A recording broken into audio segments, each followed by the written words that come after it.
ગુલાબસિંહ રાજપૂત અપક્ષ ઉમેદવાર માવજી પટેલ મેદાને છે। વાવ બેઠકનું સચોટ અને સૌથી પહેલા પરિણામ આપને જોવા મળશે।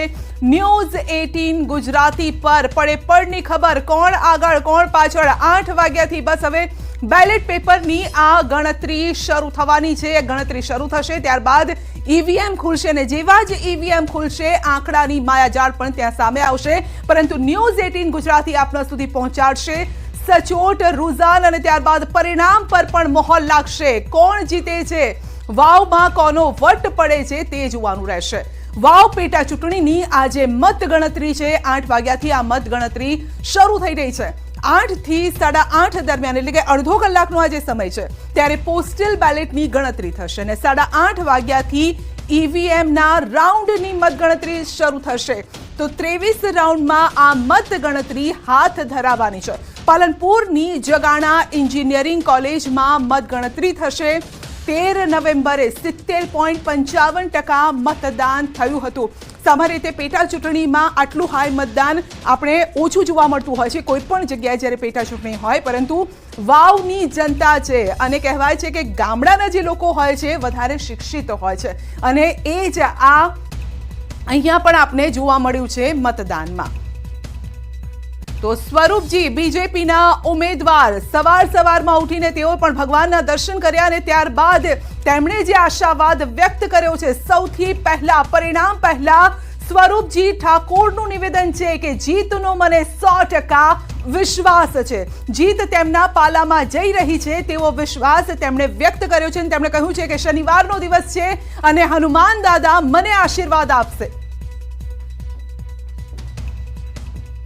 પાંખીઓ જંગ છે અને સ્વરૂપજી જે છે તે હનુમાન દાદાના દર્શન કરીને મતગણતરી કેન્દ્ર પર જવાના છે। અત્યારે આપણી સાથે છે ભાજપના ઉમેદવાર સ્વરૂપજી ઠાકોર।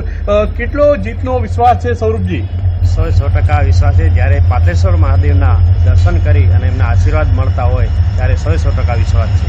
ત્રિપાંખીઓ જંગ હતો, કઈ રીતે આ ચૂંટણી આપે જોઈ હતી? અઢારે આલમનો એક જ નારો હતો કે આ વખતે કમળ કમળ કમળ, મોદી સાહેબના વિકાસને આગળ વધારવા માટે અઢારે આલમે ખૂબ મહેનત કરી અને બુથ સુધી જાય અને કમળને વોટ આપી અને બહુ જંગી મતોથી જીતાડવા માટે ખૂબ મહેનત કરી છે। કયા એવા મુદ્દાઓ રહ્યા જેના આધારે આપ જીતનો જે દાવો કરી રહ્યા છો? અમારા મુદ્દા જ્યાં કમાન એરિયામાં આવતું સિંચાઈનું પાણી ત્યાં નથી પહોંચ્યું, ત્યાં પહોંચાડવાના પ્રયત્ન કરીશું। આરોગ્ય માટે પણ પ્રયત્ન કરીશું, રોડ રસ્તા માટે પણ પ્રયત્ન કરીશું અને જ્યાં રોજગારીની જે ખામી છે રોજગારી માટે પણ GIDC લાવવાનો પ્રયત્ન કરી અને લોકોના જે નાના મોટા કામો છે એ કામોમાં સંપૂર્ણપણે પ્રયત્ન કરી મદદરૂપ થઈ અને પૂર્ણ કરીશું। 2022માં થોડા મતો માટે આપ જ્ઞાનીબેન સામે રહી ગયા હતા અને જે કમી હતી તે આ વખતે પૂરી થઈ ગઈ છે? હા, 100% 2022ની અંદર અમે એકદમ નવા પડ્યા હતા ત્યારે દરેક કાર્યકર્તા સુધી પહોંચી ના શક્યા, મતદારો સુધી પહોંચી ના શક્યા, ત્યાં થોડા મતોથી હારનો સામનો કરવો પડ્યો, પણ તે ત્યાંથી કરીને આજ દિન સુધી લોકો વચ્ચે રહ્યો છું। લોકોના નાના મોટા કામોમાં સુખ દુઃખમાં પણ સાથ આપ્યો છે અને પ્રસંગોમાં પણ સાથ આપ્યો છે, પ્રસંગોમાં પણ હાજરી આપી છે। એટલે આ વખતે લોકો પણ મને સારી રીતે ઓળખે છે, મારા ભોળા ચહેરાને સારી રીતે ઓળખી અને લોકોએ ખૂબ સાથ સહકાર આપ્યો, લોકોએ ખૂબ પ્રેમ આપ્યો છે, લોકોનો અપાર આશીર્વાદ મળી રહ્યા છે।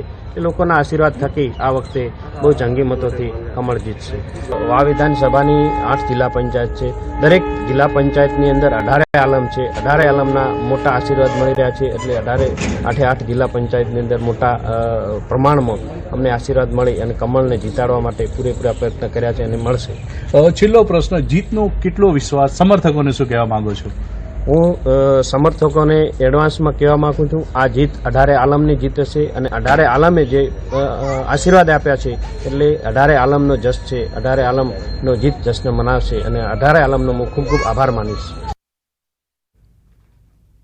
તો વાવમાં મતગણતરી બસ હવે શરૂ થવાની છે। 8નો ટકોરો વાગી ગયો છે એટલે મતગણતરી પોસ્ટલ બેલેટની અત્યારે મતગણતરી શરૂ થઈ ગઈ છે। ગૌતમ અમારી સાથે જોડાઈ રહ્યા છે અને કાઉન્ટિંગ સેન્ટરથી આપણી સાથે જોડાઈ રહ્યા છે। જી ગૌતમ, 8નો ટકોરો મતગણતરી શરૂ।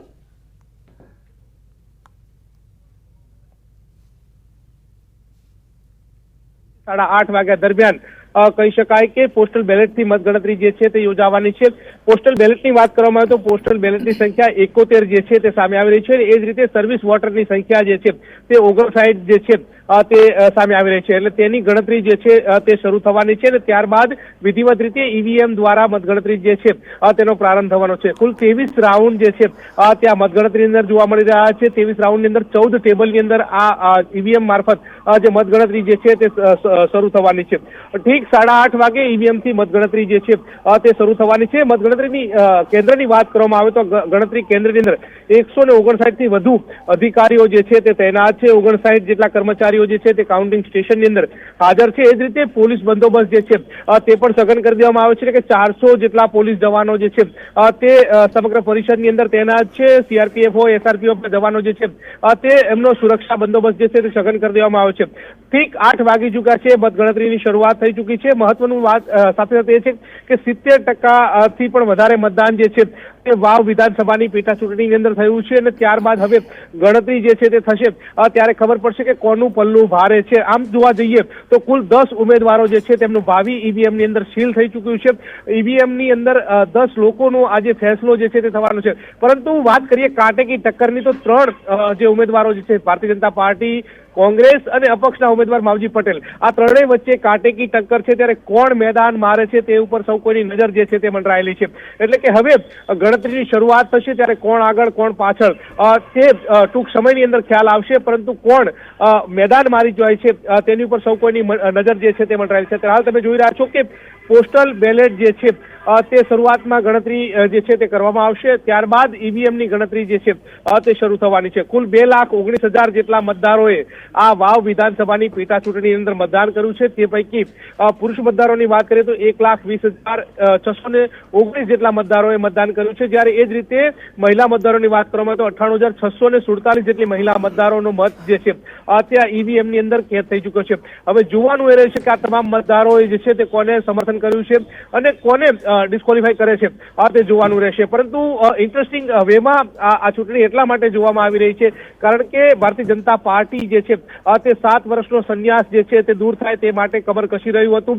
તમામ જે છે મુખ્યમંત્રીથી માંડીને તમામ નેતાઓ જે છે ત્યાં ચૂંટણી પ્રચારની અંદર પ્રચાર કરવા માટે મેદાને ઉતર્યા હતા. તે પ્રકારની વાત જે છે તે સમગ્ર ચૂંટણી દરમિયાન જોવા મળી હતી.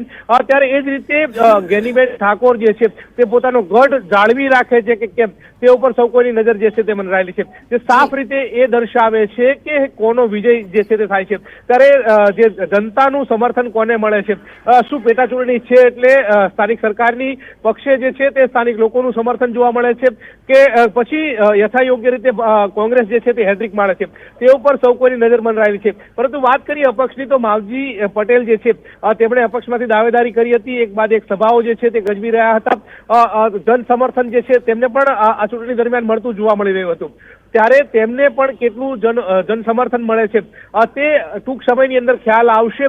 પરંતુ પરિણામ જે છે તે આવે છે અને પરિણામ કોના તરફી ઝુકાવ લાવે છે તે ઉપર સૌ કોઈની નજર મંડરાયેલી છે. જી બિલકુલ ગૌતમ, આપ ત્યાંથી અમને ગ્રાઉન્ડ ઝીરો પરથી પડેપડની અપડેટ આપતા રહેશો કારણ કે જ્યાં કાઉન્ટિંગ થઈ રહ્યું છે ત્યાંથી અમારા સહયોગી મહેન્દ્ર પણ આપણી સાથે જોડાઈ ગયા છે અને તેમની પાસેથી લાઈવ અપડેટ મેળવીએ કે કોના સમર્થકો ત્યાં કેટલા પહોંચ્યા છે. મતગણતરી શરૂ થઈ છે પોસ્ટલ બેલેટની. મહેન્દ્ર, હવે મત ગણતરી શરૂ થઈ છે ટૂંક જ સમયમાં. જી સંધ્યા આપને બતાવ્યું કે જે રીતે બનાસકાંઠા જિલ્લાની 7 વાવ વિધાનસભા બેઠકની જે પેટા ચૂંટણી યોજાય છે જેનું મતદાન 70.75% યોજાયું, 55% યોજાયું હતું. ચોક્કસપણે આજે જ્યારે 8 કલાકના ટકોરે જે છે મતગણતરી શરૂ કરવામાં આવી છે અને સૌ પ્રથમ જે બેલેટ પેપરથી જે મતદાન થયું હતું તેની ગણતરી હાથ ધરવામાં આવી છે અને 8:30 કલાકે જે ઈવીએમ મશીનથી થવાની છે. ચોક્કસપણે બતાવીશ કે આ જે મતગણતરી કેન્દ્ર છે, મતગણતરી કેન્દ્ર ઉપર છે પોલીસો પણ ચુસ્ત બંદોબસ્ત કોટામાં લગભગ 400 જેટલા સુરક્ષા કર્મીઓ અહીંયા તૈનાત કરવામાં આવે છે. કોઈપણ જાતનો અનિચ્છનીય બનાવ ન બને તેની સંપૂર્ણ તકેદારી પોલીસ દ્વારા સુરક્ષા કર્મીઓ દ્વારા રાખવામાં આવી છે. અને અહીંયા જે છે આ વાવ બેઠક ઉપર ત્રિપાંખીયો જંગ કહી શકાય તે રીતે ભાજપ, કોંગ્રેસ અને અપક્ષ વચ્ચેનો આ જંગ છે અને તેમાં કોણ બાજી મારશે તે એક જોવા માટેની દાવેદારી જે સમર્થકો છે હવે ધીરે ધીરે જે રીતે ગણતરી શરૂ થઈ છે, બેલેટ પેપરની શરૂ થઈ છે અને ઈવીએમથી લગભગ 8.5 કલાક પછી જે ગણતરી શરૂ થશે અને